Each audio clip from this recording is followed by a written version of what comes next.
શું તમે જાણો છો કે રશિયન ગામો આટલા સુંદર કેમ હોય છે? ત્યાંના ગ્રામીણ લોકોની દિનચર્યા કેવી છે? અને કદાચ તમે જાણતા જ હશો કે રશિયન છોકરીઓ પૈસા કમાવા માટે પોતાનું શરીર પણ વેચે છે. રશિયન ગામડાના લોકો શું કામ કરે છે? ત્યાંના ખેડૂતો કેવી રીતે પશુપાલન કરે છે? અને પ્રાણીઓના ઉછેરની ટેકનોલોજી શું છે? તેમના ડેરી ફાર્મ કેવા છે? તેમજ ત્યાંના ખેડૂતો કેટલી કમાણી કરે છે? અને આખરે આપણે જાણીશું કે ત્યાંની ગામડાની છોકરીઓ આટલી સુંદર કેમ હોય છે. આજે અમે તમને રશિયાના એક સુંદર ગામ વિશે જણાવવા જઈ રહ્યા છે, જે કુઝબાસ ક્ષેત્રમાં આવેલું છે. એ સંપૂર્ણપણે પર્વતોથી ઘેરાયેલું છે અને અહીં એક સુંદર નદી છે જેનું નામ વોલ્ગા નદી છે. આ સમગ્ર જગ્યા બરફથી ઢંકાયેલી રહે છે. અહીં આખો મહિનો ખૂબ જ ઠંડી રહે છે અને શિયાળામાં અહીંનું તાપમાન આરામથી -20 ડિગ્રી સુધી પહોંચી જાય છે. શિયાળામાં આખું ગામ ભારે ઠંડીમાં રહે છે. અહીં બરફના તોફાનો ખૂબ જ સામાન્ય છે. મિત્રો, રશિયામાં કેટલાક ગામો ખૂબ વિકસિત છે અને કેટલાક ગામો હજુ પણ પાછળ છે. અહીં તેમના પોતાના વાહનો છે. વાહન વ્યવહાર માટે ઘોડાગાડીનો ઉપયોગ થાય છે. અહીં ટ્રેક્ટરનો અને કારનો ઉપયોગ પણ થાય છે. પરંતુ જ્યારે ત્યાં ઘણો બરફ હોય છે ત્યારે તેમની પાસે હસ્કી કૂતરા હોય છે અને તેનો ઉપયોગ પરિવહન માટે માલ સામાનને એક જગ્યાએથી બીજી જગ્યાએ લઈ જવા માટે કરે છે. અથવા કોઈ પણ દિવસે હરણનો ઉપયોગ પણ થાય છે, કારણ કે શિયાળાના સમયમાં અહીં ખૂબ જ ઠંડી હોય છે. તેથી ગ્રામજનોનું મોટા ભાગનું કામ ઠંડીથી પોતાને બચાવવા માટે લાકડા એકઠા કરવાનું છે. તેથી તેઓ વૃક્ષો અને છોડમાંથી લાકડું કાપીને મોટી માત્રામાં લાવે છે.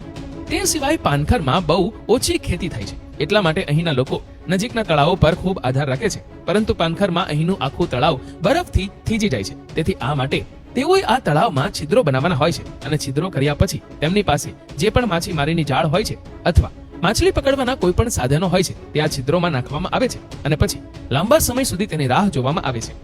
માછલીઓ તેમાં ફસાઈ જાય ત્યાં સુધી વજન પછી લાગુ કરવામાં આવે છે. અહીં તમે જોઈ શકો છો કે ખેંચ્યા પછી માછલી તેમાં ફસાઈ જાય છે અને તેને તેના માર્ગમાં લટકવું પડે છે. માછલીઓ ફસાઈ જાય કે તરત જ તેને બહાર કાઢી લેવામાં આવે છે. તેવી જ રીતે અહીંના લોકો માછલી પર વધુ નિર્ભર છે. પશુપાલનમાં હરણની એક પ્રજાતિ છે જેને રેની ડિયર કહે છે અને તેને ત્યાં ઉછેરવામાં આવે છે અને અહીં તેઓ પ્રવાસીઓના પરિવહન કરવા માટે ઉપયોગમાં લેવાય છે. તો હવે તમે જોઈ શકો છો કે આ તેમનું ગામ છે અને અહીં પશુપાલન માટે એક નાનું ઘર બનાવવામાં આવ્યું છે. અહીંના પ્રાણીઓ સાવ સફેદ થઈ ગયા છે કારણ કે અહીં ઘણો બરફ છે. તેમનો બીજો ઉપયોગ માલ સામાનને એક જગ્યાએથી બીજી જગ્યાએ પહોંચાડવાનો છે. તેથી હવે તમે જોઈ શકો છો કે તેઓએ તેમના માટે ઘોડાની ગાડી બનાવી છે, જેથી પ્રવાસીઓ તેની પાછળ બેસી શકે અને તેઓ આરામથી આખા વિસ્તારની આસપાસ ફરી શકે. હસ્કી ડોગ્સનો ઉપયોગ માલ સામાન અને લોકોને એક જગ્યાએથી બીજી જગ્યાએ આરામથી લઈ જવા માટે પણ કરવામાં આવે છે. અને આ ગામની નજીક વોલ્ગા નદી છે, જે રશિયાની ખૂબ મોટી નદી છે અને જાન્યુઆરીમાં અહીં મેળો ભરાય છે. અહીંના લોકોની પરંપરા છે કે બર્ફીલા પાણીમાં ડૂબકી લગાવવાથી તેમના તમામ પાપ ધોવાઈ જાય છે. તમને દરેક દેશમાં આ રિવાજ જોવા મળશે. ભારતમાં પણ લોકો નદીઓમાં સ્નાન કરવા જાય છે. જાન્યુઆરીમાં આ નદીમાં નજીકના ગામડાઓમાંથી સ્ત્રી અને પુરુષો નહાવા આવે છે. અહીંના લોકોની રોજિંદી દિનચર્યા છે કે સવારે ઉઠવું, જો ભારે બરફ પડે તો બરફ સાફ કરવો, રસ્તો બનાવવો, જેથી કરીને તેઓ તેમના કામ પર જઈ શકે અને તેમના ટ્રેક્ટર, ઘોડા અને ગાડીઓ લઈ જઈ શકે. પછી પશુઓ માટે ઘાસચારાની વ્યવસ્થા કરવી એ પણ અહીં ખૂબ જ પડકારજનક કામ છે, કારણ કે તમે શિયાળામાં આ બરફમાં ખેતી કરી શકતા નથી. તેથી આ લોકો અગાઉથી ઘાસનો સંગ્રહ કરે છે અથવા તેઓ એવા સ્થળોએ લણણી કરે છે જ્યાં ઓછી હિમવર્ષા હોય છે.